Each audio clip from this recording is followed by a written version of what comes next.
For about 4 years, I've been wanting to build a resin and wood guitar. And I finally mustered up the cojones to do it. All right, so I made the template out of MDF. And the reason that I did that is because it is a lot easier to sand. I'm going to be using the Ridgid Oscillating Spindle and Belt Sander. I got a YouTube video about this whole setup. I will link it somewhere in the top of this video. So if you want to watch my review on this sander's freaking amazing. I use it. You see how it swaps from the belt to the spindle? And it's so hard to bog this thing down. Like, there's a lot of juice in that thing. So if you want to see the review on that, go and click that video. All right, so these burls right here, I actually got from Worldwide Burl Auction, and they're actually found on Instagram. Their wood comes completely flat and kiln dried. I always get my burls from them, so I will link them in the description as well as everything else that I'm using in this video. So I made my template, and then I used the template to see where I wanted to cut the burl and what parts of the burl I wanted in the guitar. I've got an idea for this and a vision in my head, so I just had to try to bring it to life.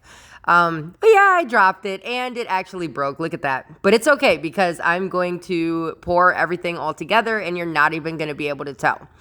Okay, so I was super lost in this part right here. This is actually stencil paper. It's like, it's not paper, it's plastic, but it is stencil. It's for making stencils. And I was unsure if this was gonna work or if this was gonna be a complete fail. And it freaking worked. So I'm gonna link the stencil stuff that I used below because this is a complete game changer. I've used things like gardening plastic, you know, the stuff that you keep your rocks and all that, the landscaping plastic. So I've used stuff like that, but I just hot glued this to the edges of my MDF template, and that's going to cut down a lot of extra work in the end. I'm not going to have any waste. I'm not going to have any of, like, none of that. As you can see right here, everything is going to fit like a glove. All right, so once you got your template around it and everything, the plastic and everything, then you're going to want to seal it up with 100% silicone caulk. And I've tried a lot of different caulks. I like one kind. I don't really like the other kinds. They stink. They take forever to dry. They leave nasty stuff on the wood. Like, I've just had some really bad experiences with that.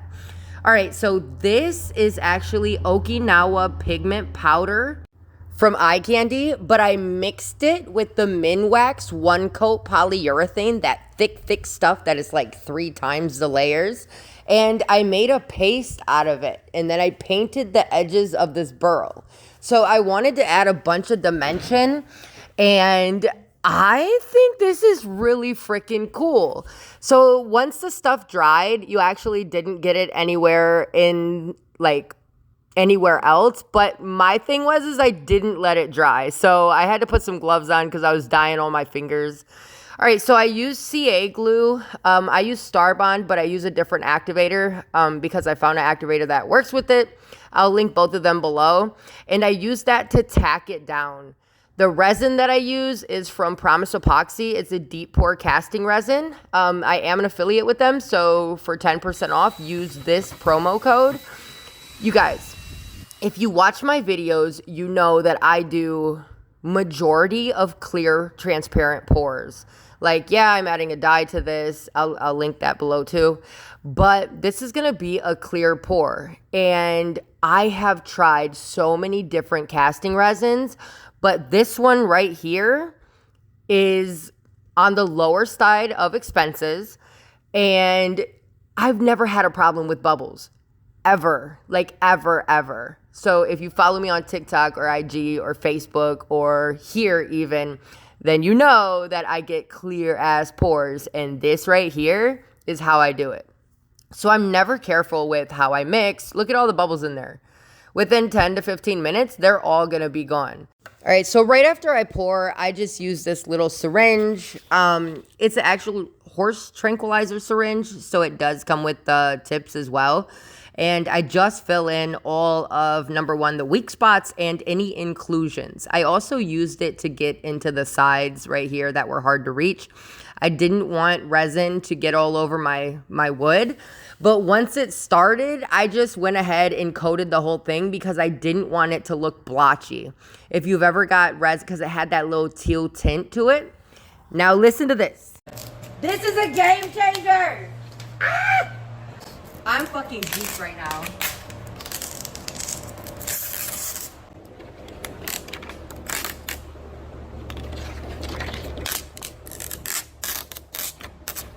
Bro. Alright.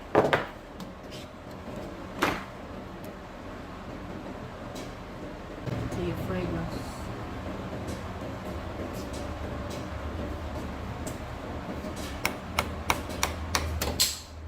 Oh, I dropped my finest dollar chisel. I'm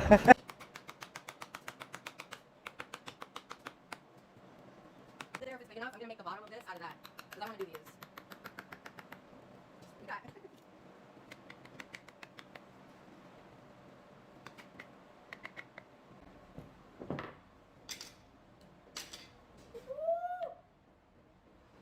Oh my goodness.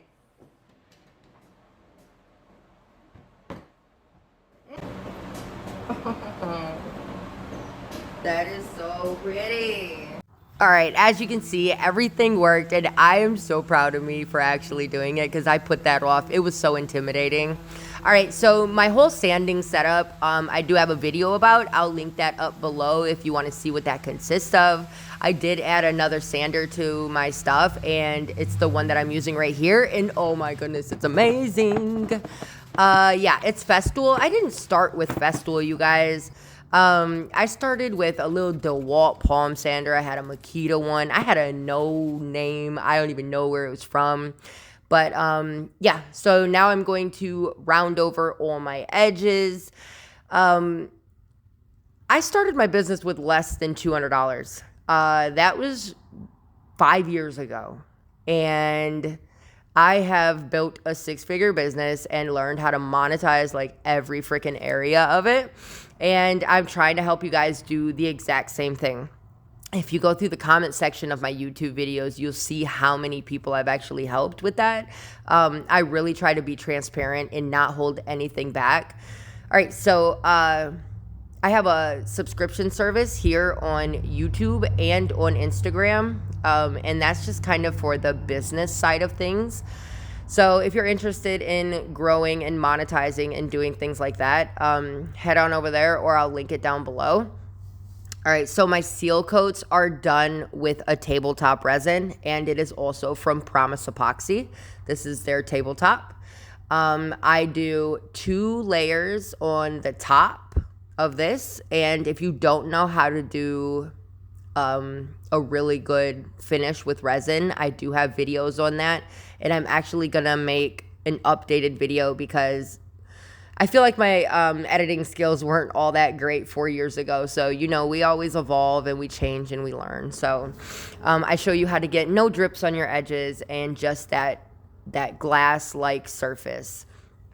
All right, you guys, so this is on the bottom, and if you see, there's a tape around the edge, and this is going to prevent drips from going to the bottom side. And if you look over there, that was my candy skateboard. I actually just did a YouTube video about how I made that resin candy, sour candy skateboard. So if you want to watch that, it's linked up below, or up top. All right, so let's get this tape off. I waited 24 hours, and now I'm going to take a heat gun just to make everything a little bit more pliable, and that's going to allow the tape to come off super, super easy, like you can see. It's so satisfying when you're doing this. Like, it just kind of like, it's like butter, man. It's like cutting through butter with a hot knife. Like, that shit is satisfying. All right, so this is actually getting turned into a table. This is going to be 2 parts. I apologize for this part being in this orientation.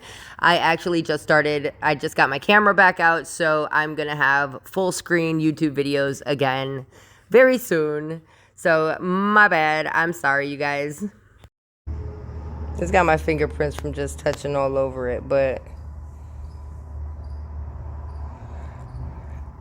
this is the beginning of a beautiful friendship. Do you hear me? Look at the clarity. My goodness.